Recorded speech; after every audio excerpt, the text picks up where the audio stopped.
in my language, it said that if you don't taste two sides, you wouldn't know which side is good and which side is bad.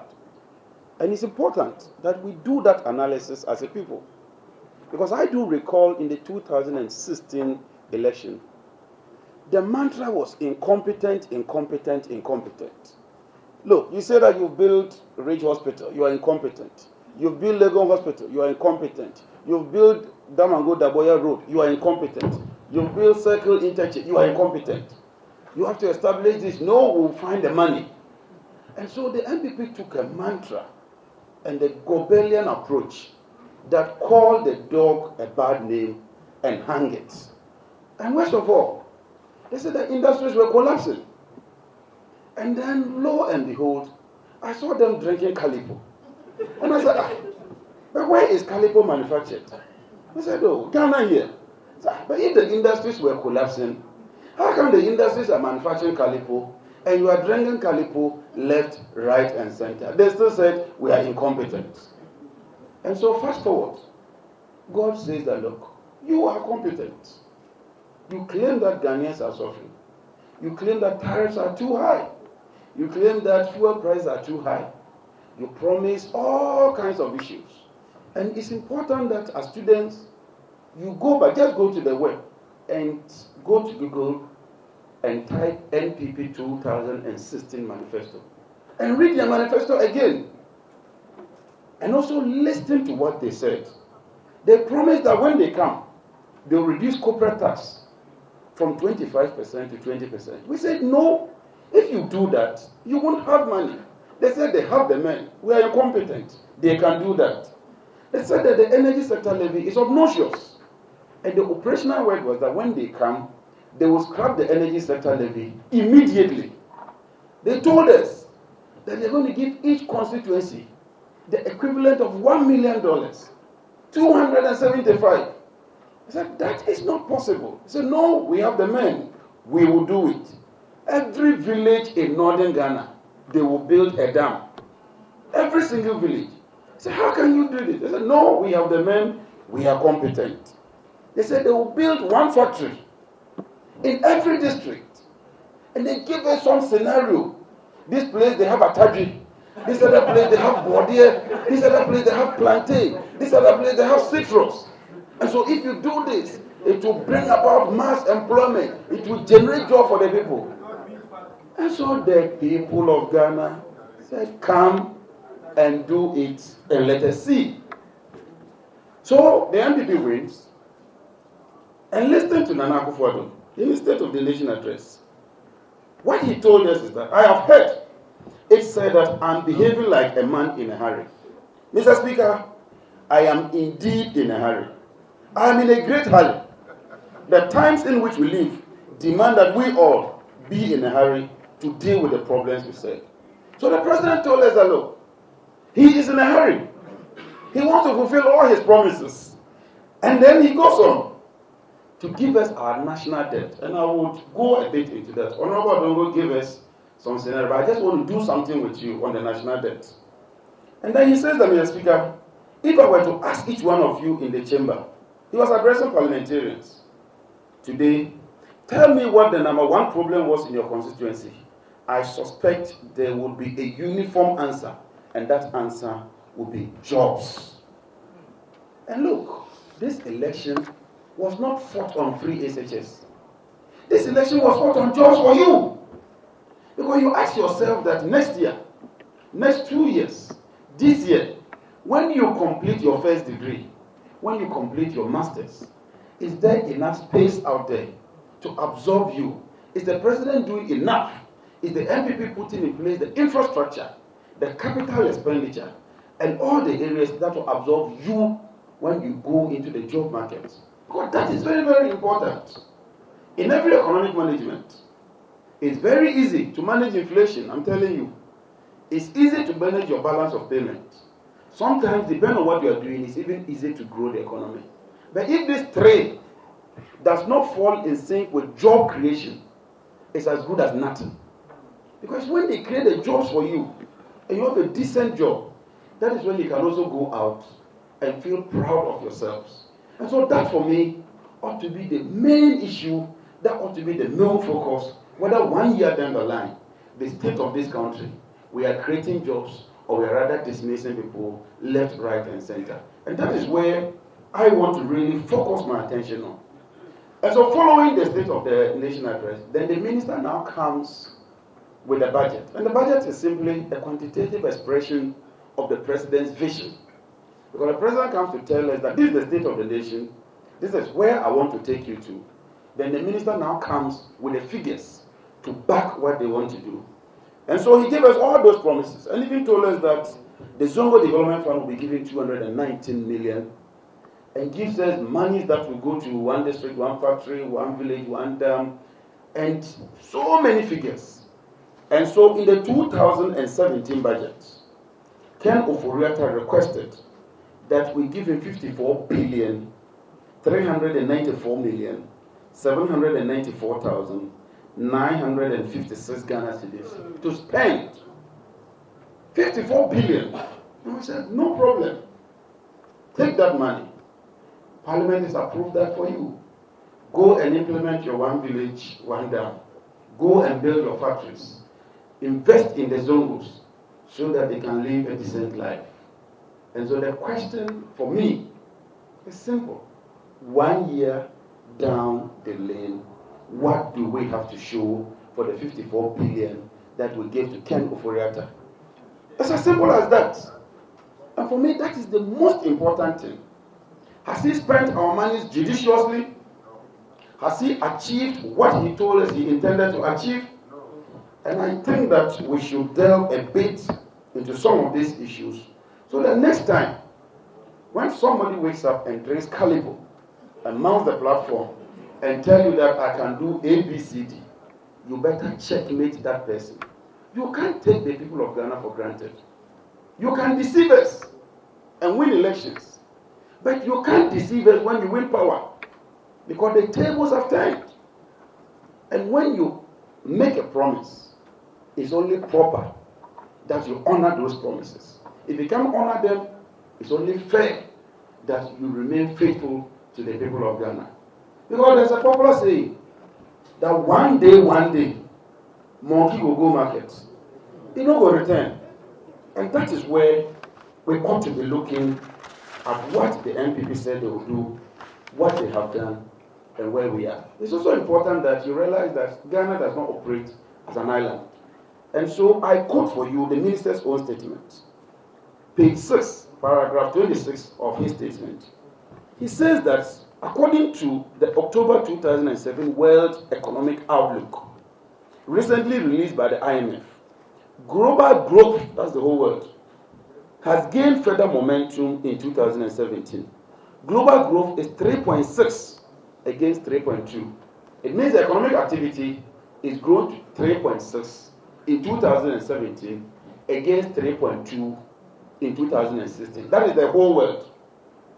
And so, he gives us crude oil figures. And Ghana is now a crude exporting country.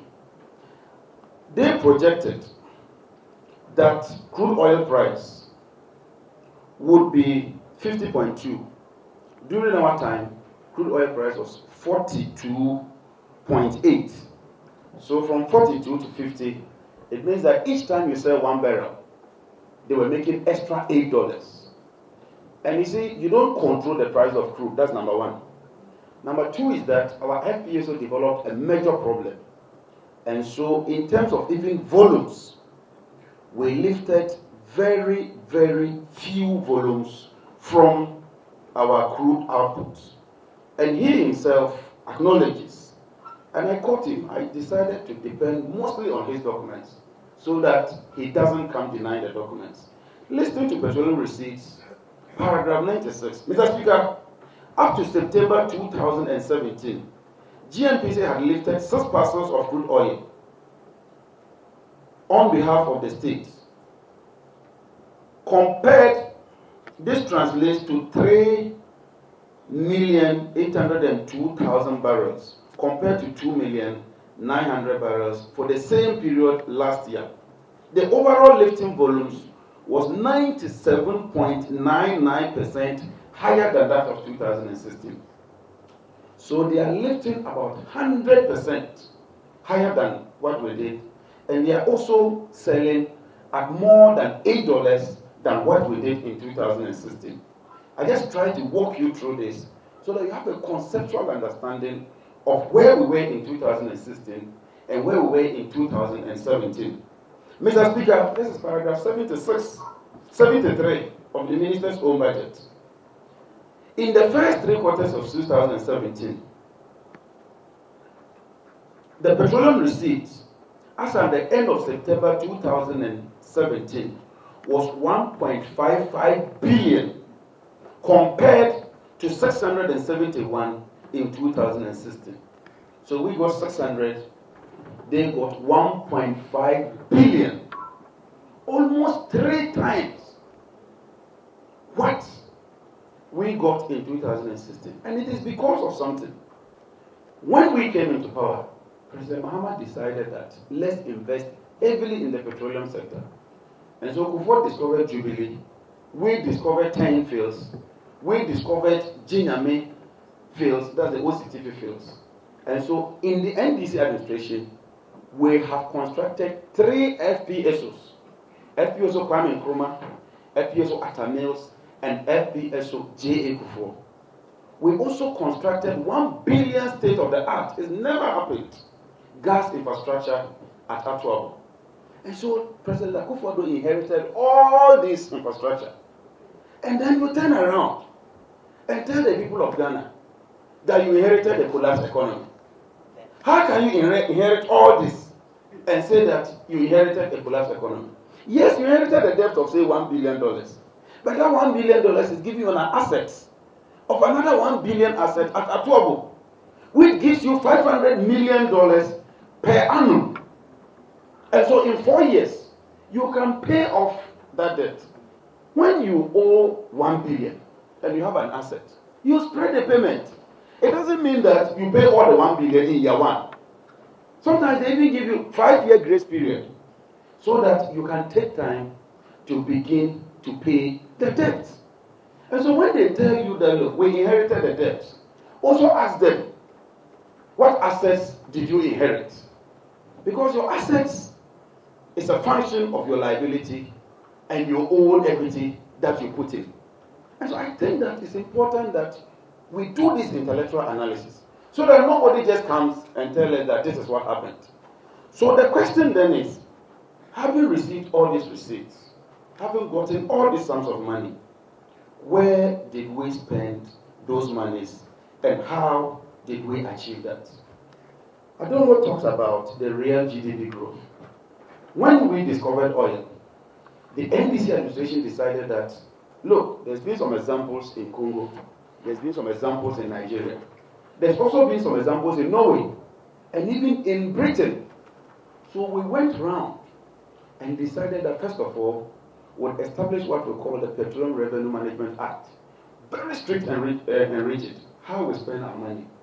But more importantly, every year that we calculate our GDP, we'll calculate the GDP, but we'll give you the oil and the non-oil. The non-oil tells us of what we do every day. Because you don't control what happens on the seas, you are more interested in the non-oil GDP. Because that is what tells you what you are doing in terms of agri, in terms of your own industries here, not the industries offshore. And so 2016, the minister himself, he confirmed that, look, the growth rate was 5.0 without oil. 2017, when the minister presented his budget, he told us 2016 they were interested in certain growth rates, but then they outlined. This is paragraph 56 of the 2018 budget. Mr. Speaker, our prudent management of the economy, that's prudent number 1. Under the able leadership of His Excellency Nana Addo Dankwa Akufo-Addo, is yielding positive results.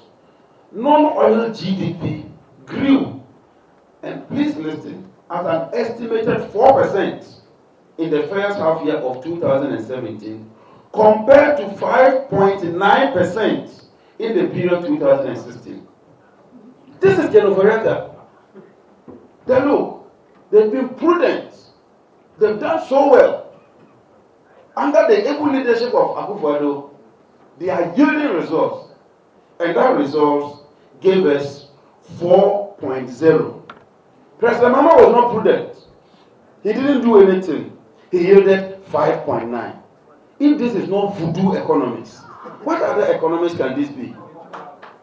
And that is why we tell them that look, the NPP, they frightened us for a very long time. They've created the impression as if they are more intelligent than us. They've created the impression as if they understand economics better than us. Because they can obfuscate the issues. But I'm telling you in confidence, and I'm saying this from the bottom of my heart, that we are competent, we are better, we are knowledgeable, and masters of the economy than the NPP. We may be young, we may look smallish, but our brains are not small. And I'm telling them, next time, bring them. We are willing to debate them. And let's subject the issues to critical scrutiny. Let's uncover all the issues and go into detail and pick the issues one after the other and subject them to critical analysis. Because you are intellectuals. You just don't come and tell us that I've grown the economy by 7.9 and run away. What is in that 7.9? Just because you inherited oil, today we have 10 fields, we have Sankofa fields, we have Jubilee fields, all of them are coming on board. Somebody invested that. You can't take credit for that. Take credit for what you have done in the real sector. How many jobs are you creating? How many industries are you building? How many factories are you building? How many dams are you constructing? How much have you sent to the constituencies? And so when they tell you that, look, there have been lower deficits. Deficits are simply when you spend more than you earn. It's as simple as that. There's no other, the rest are all finance issues. So if you don't build the factories, and the president promised us that he was going to build 51 factories by the end of the year, the vice president himself insulted us and said that we are not knowledgeable. Don't we know that in the rainy season we don't construct dams? And that only in the dry seasons can they construct dams. The dry season is come to pass. The rains have started. So Mr. Vice President, I just can't understand this man. I can't understand him. But you see, we have allowed Dr. Bawumia to have a field day. It is time we begin to checkmate him and to tell him the truth and look into his face, eyeball to eyeball, shoulder to shoulder, chest to chest, and tell him that as for this PhD, it is a suspect PhD because you are insulting the people of Ghana. And you cannot do that. You cannot insult our intelligence. If you can't do it, tell us that you can't do it. Sit with us, and we will teach you how it was done, how it is done, and how you can do it. Ladies and gentlemen, recently, just recently, in November, the president told us that his team of competent, they like using some adjectives, team of competent ministers, the indefatigable vice president, all kinds of acronyms and words and adjectives, and that they have discovered something. When the budget is read, they will reduce electricity tariffs. Lo and behold, the minister reads the budget and tells us that in January, residential users are going to get 13%, industries are going to get up to 21%. And we said, hold your brief. You are not PURC. There's an act establishing PURC. We advised them. We thought the president would heed to our advice. Then in January, the president needs hairdressers, barbers, and seamstresses. And then he promises them, barbers will receive 12%. This other group will receive 14%. And then in January, those figures were going to take effect. We're not talking of ministers, too. We're talking of the number one gentleman of the land. We are in February. Where are we? You can't deceive people like that. You cannot take people for a ride. Recently, they came to Parliament and they said, they promised that they would bring some relief. And so they want to do something about the special petroleum levy. The special petroleum levy was introduced when crude prices fell to as low as $30. We had given a benchmark revenue of about $97, and it fell down to 30. Anybody who understands energy management, what you do is that when prices come low, you put a bit of tax on it. When prices go high, you subsidize in order to have a certain level of consistency. So when it was low, we introduced the levy. President Mahama was lambasted, and I can give you all the links. Because of time, I don't want to spend time quoting them. And they promised us that when they come, they will take off the special petroleum levy. When we were leaving in December, fuel price was 3.6 cedis per gallon. When they came, the fuel price was 4.6. If you do the calculation, you can see the percentage increment. Then I said, okay, what do you intend to do? Give us the figures. And then they told us that, look, from the levy, 1 liter, if you take 1 liter is like a fighter bottle. 4.5 of that translates into a gallon. And people relate with gallons more. So I've decided to use gallons so that we can relate to that. If you take that gallon, the levy component for petrol is 53.4 pesos. That of diesel is 54.6 pesos. And so they were reducing it from 53 to 46. When you deduct 46 out of 53, it's 7.4 pesos. When you multiply the 7.4 by 4.5, you'll get 33.615 pesos. And so they are reducing the gallon by 33 pesos. And they were making noise about this. So I met Hassan Tampoli on Joy FM, and I put it to him. Then I listened to him on Peace FM, and I put it to him. He said, no, we are reducing it by 1 cedi. Today, I just checked. When I was coming, I just checked. Fuel price is 4.5. If you reduce something from 4.6 per liter to 4.5, how does that translate to 1 cedi? That is, it's only the NPP that can do this kind of machination and think that they can just take all of us for a ride. It's only the NPP. I have read the ESLA document, and I've read the annual reports of ESLA from the minister. In 2016, we consumed 3.13 million metric tons of fuel. And so I assumed that in 2017 it would go up. But I said no. The concept of prudence is very, very important. So let me reduce it to even 3 million metric tons. 1 metric ton is equivalent to 415.5 liters. So if you look at how much we are getting from the levy, it's 2.14 if you add all of them per liter. And you multiply that by the 1.24 billion liters, you are making an amount of 2,664,300,000. That is why they cannot move away from that levy. Because once you sacrifice 2.6 billion, it means that there's a huge gap. So they cannot. Ladies and gentlemen, you understand some economics very well. 15% of $30 as against 13% of $68. Which is better? You want to do the calculation. You can't come and insult us and say that, look, the levy was 15% under you, and the rest, it is 13%. So we are doing better than you. You look at the net effect of it and determine whether it is better or not. And I'm telling you that, look, in all this, the question is, what have you been able to do? At least we built the Kumasi Shoe Factory. We built the Commander Sugar Factory. We built the Bupe Shama Factory. We built the rice factory at Nyampala.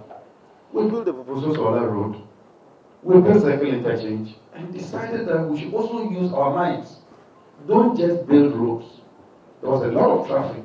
And so when you stand at Bema Camp, You can do it here and pass it through and let it appear at Flower Pot around the Sprinters roundabout. Then you do a flyover over the motorway so that you can fly over with your car and land at East Legon and go home.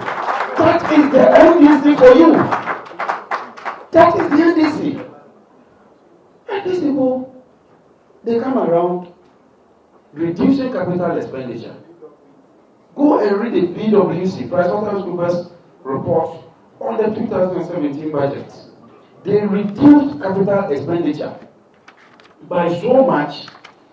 And if you permit me, let me just quote that for you, just for emphasis. Total capital expenditure for the year end 2017 amounted to 3 billion, falling behind the 2017 budget by 21%. So their own projection, they fell by 21%. Then we said that no, that's your own projection. Let's also go and compare with John Mahama's 2017. They fell by 30%. These are facts. These are not opinions. These are facts. So they spent, and listen, the social sector had an allocation of 14 billion, representing 48% of the total sectorial budget. Administration sector, administration, paperwork, seminars and all that, saw the highest increase under MPP, an allocation of 65.5% from its current budget. So when we come to capital, and you know what capital means, capital serves as your base, the infrastructure. They reduced it by 30%. But when it came to administration, paper, pen, seminars, they increased it by 65%. No wonder the economy is not growing. No wonder they are not creating jobs. And you do this and tell us that we should applaud you. You tell us that we should clap for you. When my father was very harsh on us those days, he would give you 6 lashes and tell you, go and don't do that again. Not this. Let me finally, because of time, deal with a bit of the debts and then I can end it. The president told us that he inherited a debt of 122 billion.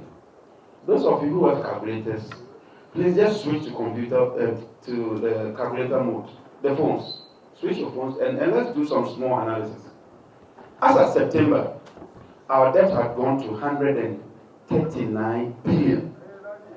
Honorable Adongo gave us all the things they did. Franklin Templeton, the 2.5 bond, we are reprofiling, we are reducing our debt structure, we want to make sure that we have leverage and all that. Let's grant them that credit, that they did all that.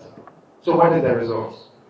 The result is that our debt is moved from 122 billion to 139 billion.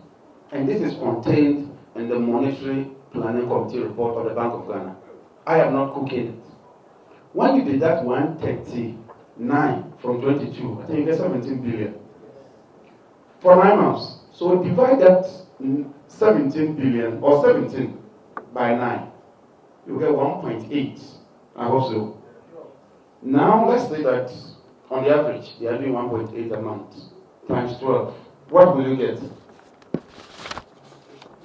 You get 22 billion. So at the end of the year, they are going to add 22 billion net debt. I'm not saying borrowing. I don't go debt with the borrowing. I'm saying that this is the net. Because as you borrow, you also pay. And so you must net off. I wouldn't use gross figures. I'm using net, following all your restructuring. You are giving us 22 billion. Now, if the finance minister continues on this target and continues to borrow, to increase our debt, not to borrow, to increase our debt by 22 billion per annum, 22 times 4 gives you 90 billion. And so within 4 years, the NPP would have taken our debt from 122 to 212 billion Ghana cedi. These are the people who say that they are managers of the economy. These are the people. And so it saddens me that some people have decided to keep quiet. But I'm happy that you, The few here have decided that you engage in this debate. And I congratulate you and I salute you. Because you must listen to the other side of the story in order to compare. Because this country belongs to all of us. We pay taxes. You pay taxes. You can't allow your taxes to be dissipated and to be used in any way on administration. When we have built factories, at least the factory will employ an accountant. The sugar factory will take a finance expert. It will take a marketing person. It will take a laborer. We can take goods from the local market and process. The NDC is the only alternative. The NDC, in my opinion, is the only party that can continue to move this country forward. It is the only party that can continue to ensure that when you come out, you have jobs. We have done a lot.